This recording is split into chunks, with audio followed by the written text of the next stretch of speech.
Demi lemahkan kekuatan jangka panjang, Rusia Amerika Serikat kirim artileri untuk perang ke Ukraina.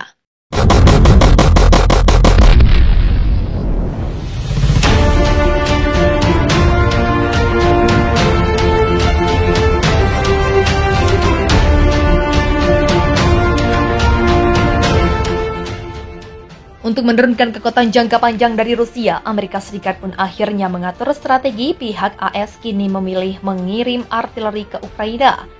Hal itu dimaksudkan untuk menghancurkan senjata milik Rusia. Upaya menurunkan kekuatan Rusia dilakukan bukan hanya di medan perang langsung tetapi dalam jangka panjang. Untuk itu Amerika Serikat, Prancis, Republik Ceko, dan sekutu lainnya mengirim sejumlah howitzer jarak jauh. Hal itu dilakukan untuk membantu Ukraina menumpulkan serangan Rusia di wilayah Donbas Timur. Ukraina diharapkan dapat menghancurkan senjata Rusia dalam jumlah besar. Aksi itu didukung dengan adanya pertahanan udara yang lebih baik, serangan pesawat tak berawak, dan intelijen barat. Menteri Pertahanan AS Lloyd Austin memberi keterangan. Austin mengatakan harapan Washington lebih besar. Pihaknya menyebut ingin melihat kemampuan untuk melawan Rusia dengan sangat cepat. Dan kami ingin melihat mereka tidak memiliki kemampuan untuk mereproduksi kemampuan itu dengan sangat cepat, kata Austin. Ia juga ingin melihat Rusia melemah dan tak lagi melakukan invasi ke Ukraina. Kami ingin melihat Rusia melemah hingga tidak dapat melakukan hal-hal seperti yang telah dilakukannya dalam menginvasi Ukraina, terangnya.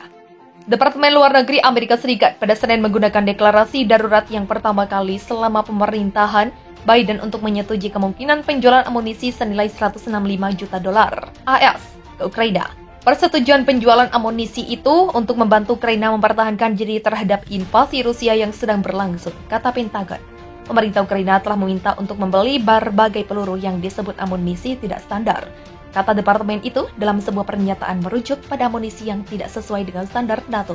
Pentagon mengatakan paket itu dapat mencakup amunisi artileri untuk howitzer, tank, dan peluncur granat seperti peluru 152 mm untuk 2A36 Kiat-6, peluru 152 mm untuk meriam D20, FOD 17 untuk peluncur granat otomatis AGA-17, amunisi 125 mm, HE untuk peluru T-72 dan 152 mm untuk 2A65 FSTA. Ketika pasukan Ukraina menggunakan amunisi untuk mempertahankan negara mereka, kebutuhan amunisi harian mereka terus meningkat, kata seorang pejabat Deplu. Amerika Serikat dan Rusia merupakan dua negara militer terkuat di dunia. Tidak heran baik Amerika Serikat dan Rusia selalu berlomba menjadi negara militer terkuat di dunia. Ketika Rusia menyerang Ukraina, AS langsung menjadi salah satu negara yang membantu Ukraina. Selain itu tidak ingin Rusia menang, rupanya AS punya tujuan lain. Apakah itu? Dilansir dari BBC.com pada Selasa 26 April, Menteri Pertahanan AS Lloyd Austin mengatakan dia berharap Rusia kalah di Ukraina. Austin, seorang pensiun jenderal bintang 4, berbicara setelah bertemu dengan Presiden Ukraina Volodymyr Zelensky di Kiev, juga melibatkan Menteri Luar Negeri Antony Blinken. Kunjungan tersebut menandai perjalanan tingkat tertinggi ke Ukraina oleh pejabat AS sejak invasi dimulai lebih dari 20 bulan lalu. Pertemuan antara pihak AS dan Ukraina yang berlangsung selama lebih dari 3 jam terjadi saat Rusia meningkatkan kampanye militernya di selatan dan timur negara itu. Pada konferensi pers di Polandia setelah kunjungan itu, Austin mengatakan kepada wartawan bahwa AS tidak ingin melihat Rusia melemah hingga tidak dapat melakukan hal-hal seperti yang telah dilakukan dalam menginvasi Ukraina. Kepala Pentagon itu menambahkan bahwa para pejabat AS masih percaya Ukraina dapat memenangkan konflik dengan peralatan yang tepat dan dugaan yang tepat. Oleh karenanya AS mengumumkan akan mengalokasikan $713 juta AS, 10,5 triliun tambahan bantuan militer ke Ukraina dan negara-negara Eropa lainnya. Namun sikap AS ini membuat Presiden Rusia Vladimir Putin menuduh Barat berusaha memecah masyarakat Rusia dan menghancurkan Rusia dari dalam. Tuduhan Putin terhadap Barat yang berusaha menghancurkan Rusia yang dibuat dalam pidatonya pada hari Senin tampaknya merupakan tanggapan atas komentar Austin. Pejabat Pertahanan AS mengatakan dari jutaan yang diumumkan dalam pendanaan militer baru, hampir $332 juta AS, 4,7 miliar akan dialokasikan ke Ukraina.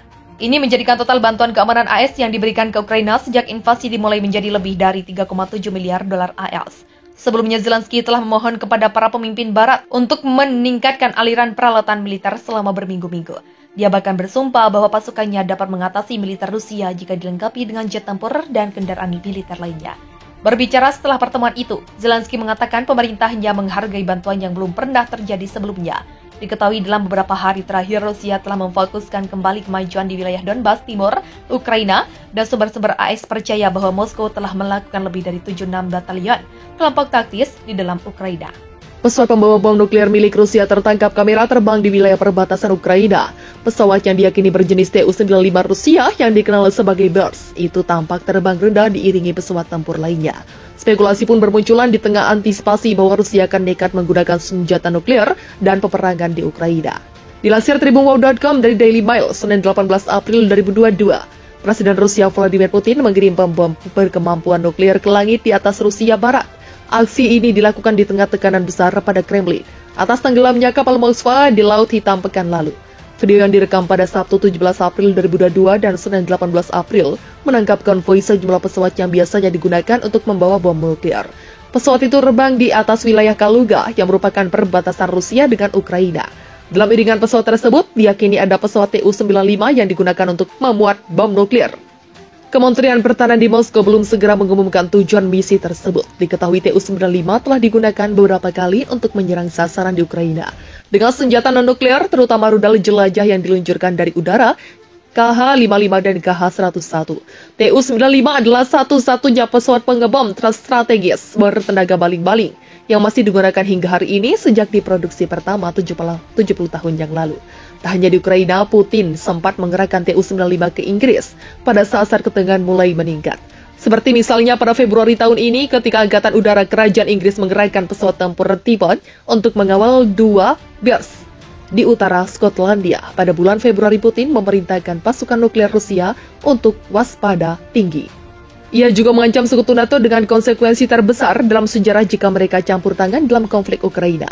Untuk kekuatan terjadi ketika 5 serangan rudal Rusia menewaskan sedikitnya 7 orang dan 11 lainnya cedera di Lviv Senin pagi. Serangan itu adalah serangan fatal yang jarang terjadi di kota 40 mil dari perbatasan dengan Polandia, yang sejauh ini terhindar dari banyak pertempuran sejak invasi Rusia dimulai hampir 2 bulan lalu. 2 orang juga tewas dan 4 terluka dalam serangan Senin di kota Marinka dan Novopol, sebelah barat Donetsk. Di kota Kharkiv, setidaknya 5 orang tewas dan 20 terluka dalam serangkaian serangan hanya 13 mil dari perbatasan Rusia. Sementara serangan udara menghantam sebuah pabrik persenjataan di ibu kota Kiev. Pesawat kiamat Putin diterbangkan, pesawat kiamat atau Doomsday plane yang dioperasikan Angkatan Udara Rusia mulai diterbangkan di wilayah Moskow. Diduga pesawat yang digadang-gadang anti ledakan nuklir tersebut akan digunakan dalam invasi ke Ukraina. Namun hingga kini belum jelas tujuan Presiden Rusia Vladimir Putin mengeluarkan pesawat andalan tersebut. Dilansir Express.co.uk Jumat 4 Maret 2022, media pemerintah Rusia menyebutkan pengerjaan pada pesawat militer itu sudah dimulai tahun lalu. Model pesawat baru ini diberi nama Kiamat karena kemampuannya untuk menahan ledakan nuklir. Pesawat ini didesain tanpa jendela untuk menahan guncangan dan paparan radiasi yang mungkin terjadi. Disinyalir pesawat ini akan berfungsi sebagai pos komando dan kontrol udara bagi pejabat tinggi dalam bencana seperti konflik bersenjata nuklir. Selain itu dapat digunakan juga untuk mengevakuasi pejabat tinggi dalam keadaan darurat. Menurut kantor berita pemerintah RIA Novosti, yang mengutip sebuah sumber di Kompleks Industri Militer Negara, pengerjaan pesawat Kiamat generasi ketiga sedang berlangsung di Voronezh sejak Juli tahun lalu. Kantor berita Rusia TASS juga mengatakan pesawat baru tersebut mengambil model IL-96400M, sebuah pesawat yang dirancang Soviet dan akan menggantikan armada IL-80 Rusia saat ini. Lebih lanjut, RIA Novosti melaporkan bahwa tipe baru akan memiliki jangkauannya lebih jauh dari pendahulunya dan dapat berkomunikasi secara efektif dengan kekuatan nuklir strategis dalam jarak sekitar 3.700 mil. Satu-satunya negara yang telah merancang dan memproduksi pesawat semacam itu adalah Amerika Serikat dan Rusia, sehingga laporan penerbangan pesawat ini menimbulkan khawatiran bahwa perang nuklir bisa terjadi di tengah konflik Rusia-Ukraina yang sedang berlangsung. Data dari Flight Radar 24 menunjukkan sebuah pesawat dengan kode RSD-980 yang digambarkan sebagai Rusia Squadron Penerbangan Khusus terbang di atas langit Moskow.